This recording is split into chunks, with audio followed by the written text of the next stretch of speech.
Hello, everybody. Welcome to my report. Well, hello, everybody. Welcome to my report. How's everybody doing today? Good, I hope.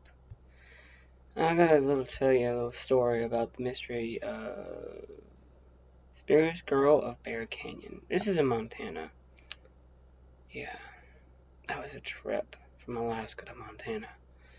I tell you what, I was tired. Here's what happened. I was relaxing on the plane ride from home because we went from Alaska back to where our home state, well, my home state, and we had a little trip to Montana. Now, for you guys that don't know, Montana is a big state. There are some stories that are part of this mysterious time. Well, one of them is that there's this little girl. We don't know who she is, don't know where she's from. The only thing that is known about this little girl is that she lures women into the woods, and no one sees them again. And there's no bodies to be found, nothing. I mean, these women just mysteriously disappear. It almost happened to Sarah. It almost happened to a friend of Sarah's. And here's what happened.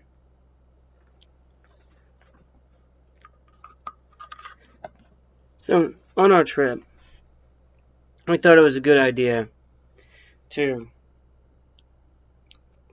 check out exactly what was going on. Like I said, there's been mysterious disappearances, but one in particular caught our attention when we got paid for it.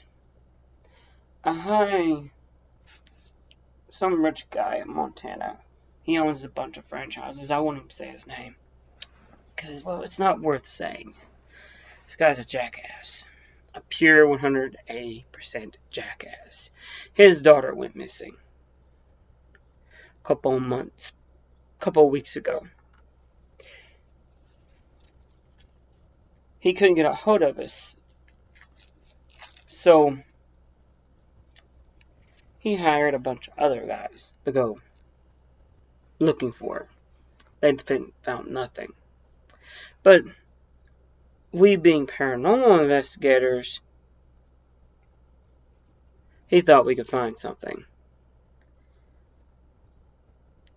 We did some research on some things and stuff like that. Nothing major, nothing that could be proven. The only thing that actually we did that he kind of struck a chord with him is that his wife was out in the woods.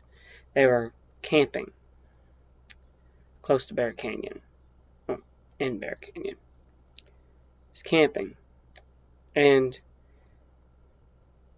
his wife one day, when they got up, it's crack of dawn. He saw his wife looking in the distance, looking in the woods. Well, he asked her what's going on, and she shook her head, and she said nothing. It was, nothing to be concerned about. She thought she just seen somebody that she knew. So, he then said one night, she was up, looking around again. Again, she said that she saw nothing. Now, he finally just let her continue to stare. He walked off to go get some more firewood. She disappeared. Just vanished out of nowhere. Like 1 minute she was there, the next minute she was gone.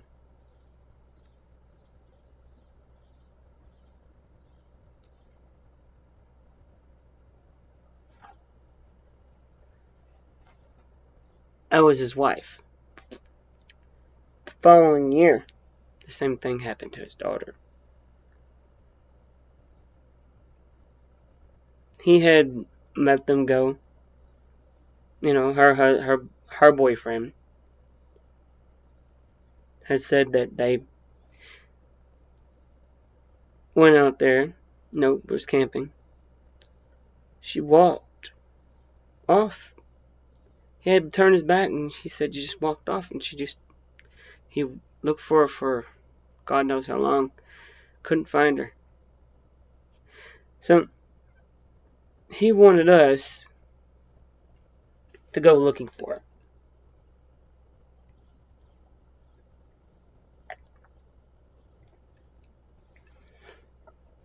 To see if something paranormal could have affected it. He wanted recordings, he wanted whatever he could. He didn't care. He said if there was something paranormal and it did something and it took his wife and his daughter, he wanted to know what it was.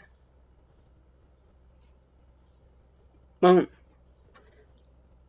we said, okay, we'll go out there. We'll go searching for her. Or whatever took him. So, we asked around, of course, if anybody saw and if there was any bears out there. And of course, there's bears. You know, there's bears everywhere. But there was one thing, and nothing. They found no bodies or nothing. And well, when Jim said that to one of the locals, he said, "Oh, there's this little girl that they don't want to talk about it because it's fantastical, sometimes out of the imagination. That walked off, that would show herself and get women to follow her, lead these women away from camp, and they're never seen again." Huh? We want to check that theory. We're not here to hunt Bigfoot or anything like that. We're here to hunt ghosts this time. Not Bigfoot. Not something that can kill you. So as we head out there, we spot the camp right where they set up the camp. And set up cameras all throughout the woods.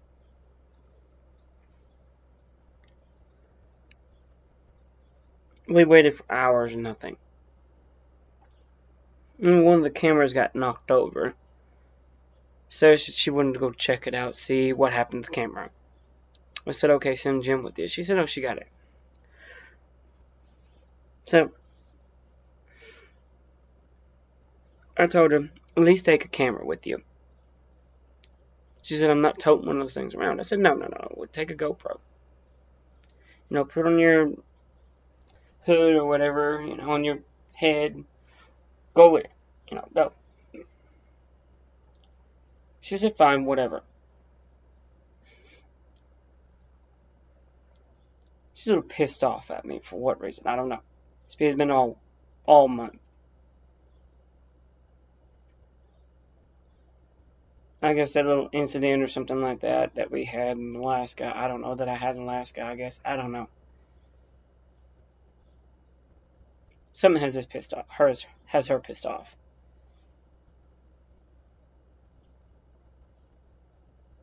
So I'm watching the signal from the trail cams, and I'm watching her through the GoPro.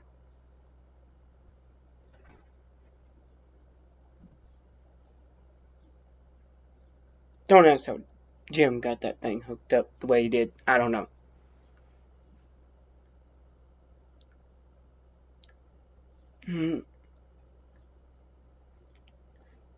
For a minute, she stops.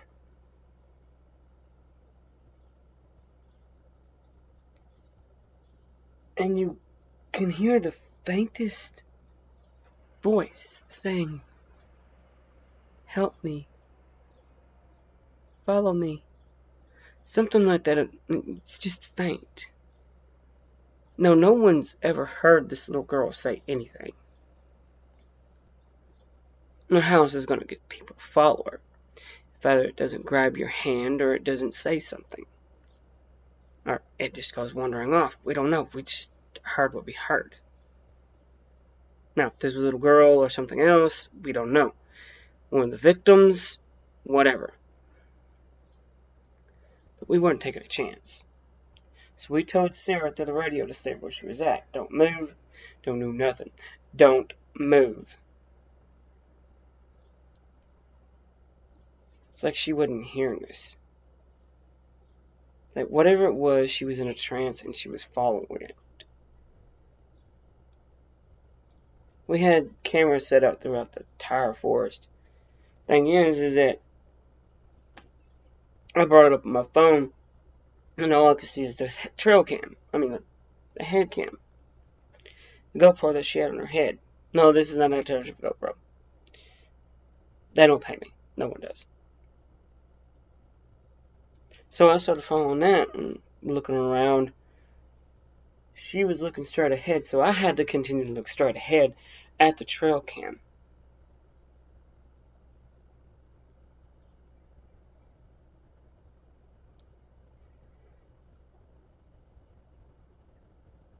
And just as we got to where Sarah was at,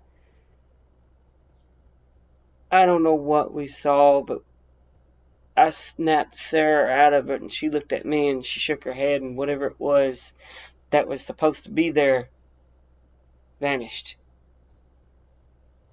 Glow, I don't know what it was. It was something. Like I said, no one's seen this girl and has lived. That is a female. I don't know what Sarah was seeing. GoPro was picking up just the woods around her. But the cameras did not lie. GoPro caught the little girl, and it caught Sarah's voice, and it's leading Sarah to something. I don't know. I don't know what it was. Could have been a cave. I don't know. We caught her in time. I'm not speculating on anything, so I don't know what was going on. Whatever it was that had Sarah leave camp could not have been a little girl. No little girl is going to have that much of an enchanting voice or that much of follow me, come to me type of ordeal. Something that little girl had only connected with women. We turned in our research and we left for the next case. Wherever it may lead us, it's in Montana, I know that. We usually do at least 3 cases in one state. So with that said, hey everybody, I hope this new mic works. I bought it a couple of days ago. Been wanting to get a hold of it, use it, and I just hope it's not too loud. I'll have to make adjustments, but que sera. I don't do edits because I'm not an editor. So I hope it does pretty good. I said good luck and good night.